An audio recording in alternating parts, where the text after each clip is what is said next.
Saya pikir yang bisa terima saya cuma Mas Andri. Kadang, yang diam itu bukan gak peduli, Wulan. Rumah bukan bangunan, tapi tempat di mana luka bisa sembuh, walau perlahan. Dan cinta itu seperti semangka.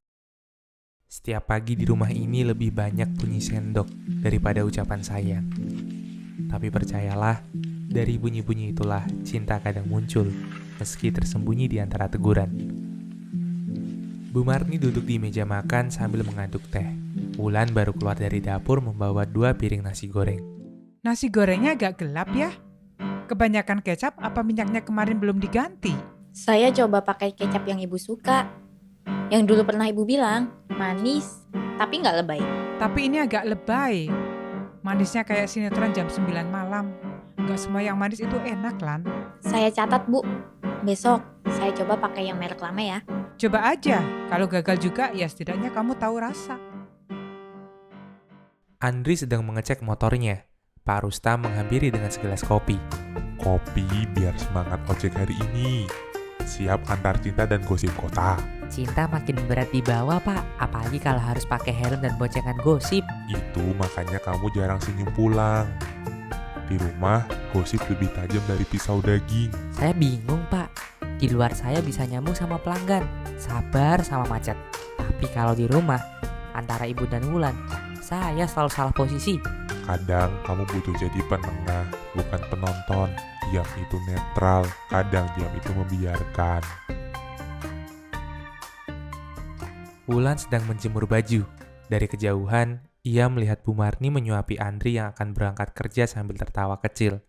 Momen itu terlihat sangat hangat. Wulan berhenti melipat jemuran, memperhatikan mereka sebentar, senyumnya kaku. Lalu, kembali sibuk melipat baju. Buat ibu, Andri mungkin tetap anak kecilnya. Dan aku cuma tamu yang kebetulan tinggal di rumah yang sama. Wulan sedang menyusun peralatan dapur. Ia mengambil salah satu panci tua dari lemari yang paling bawah, mengelusnya sebentar, lalu menaruh di kompor. Bu Marni masuk dan melihat panci itu. Itu panci lama ya? Yang penyok di bawah. Iya, Bu. Ini peninggalan ibu saya. Saya bawa dari kampung. Dulu tiap saya sakit, ibu masak pakai ini. Saya kira kamu bakal beli yang baru. Tapi ya, kadang yang tua lebih jujur dari yang mengkilap. Panci ini mungkin nggak cantik, Bu. Tapi dia tahu semua rasa, termasuk rasa sabar. Andri pulang. Wulan sedang menyetrika, Bu Marni menonton TV sambil merajut. Suasana tegang.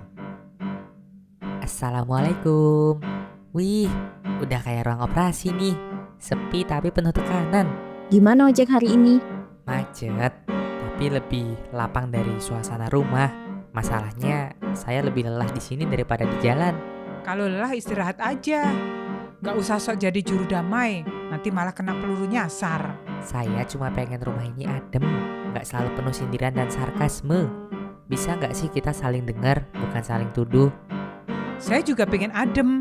Tapi kalau dapurnya penuh gosip, makanan juga bisa pahit. Saya bukan gosip, Bu. Saya cuma diam. Tapi mungkin diam saya terlalu keras buat ibu. Diam Wulan itu bukan karena sombong, tapi karena dia menahan banyak hal yang tak bisa diucapkan.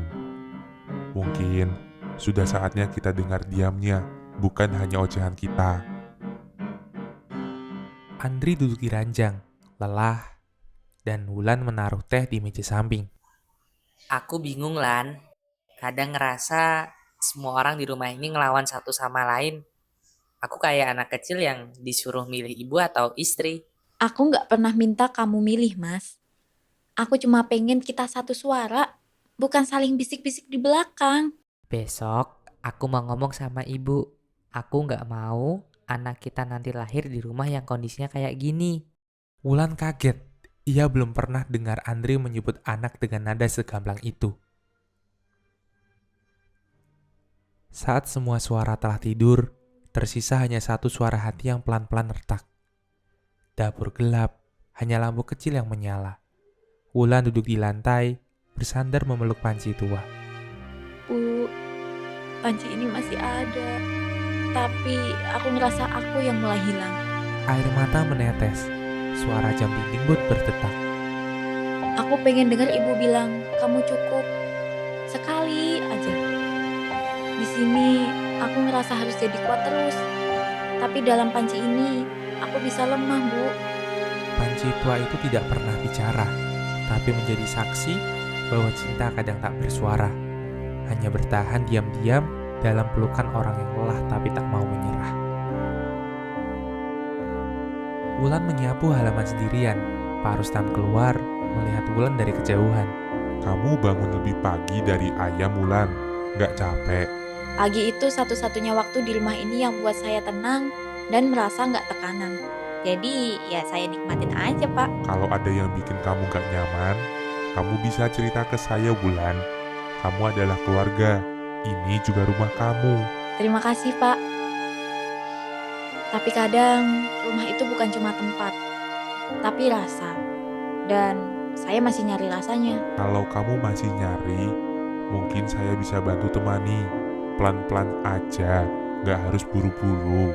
Wulan menunduk sebentar, agak kikuk. Saya masuk dulu, Pak. Mau masak air. Wulan sedikit ragu dengan cara Pak Rustam menatapnya. Ia angguk perlahan dan buru-buru masuk ke dalam. Wulan duduk diam di bangku teras sambil menyulam. Gerakannya pelan. Matahari pun mulai turun. Dari kejauhan, terdengar suara anak tetangga yang sedang menyanyi dengan nada yang melengking. Ia tersenyum kecil, lalu menatap ke arah suara. Anak itu digendong ibunya sambil tertawa. Andri masuk dari arah samping rumah, masih mengenakan jaket ojeknya. Kok di luar Udara sorenya enak, Mas. nemu pola sulam baru? Enggak, cuma ngulang pola yang sama. Tapi makin dilihat, makin terasa. Ternyata bentuknya nggak pernah pas. Kayak hidup kita ya? Wulan tersenyum, lalu menatapnya. Kadang aku mikir, mungkin ibu nggak jahat. Dia cuma terlalu sayang sama kamu. Dan aku bukan kamu. Lan, Aku ngerti, tapi bukan berarti itu nggak nyakitin aku.